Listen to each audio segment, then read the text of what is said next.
நல்லது மனம் கேட்கும் கேள்வி இது.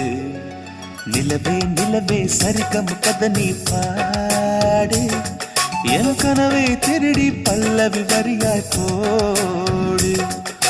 நிலவே நிலவே சரிகம் கதை நீ பாடு, என் கனவை திருடி பல்லவி வரியாய் போடு. உன்னை ஒவ்வொரு இரவிலும் தேடுகிறேன், நீ தேகின்ற நாளில் வாடுகிறேன். உன் மௌனத்தை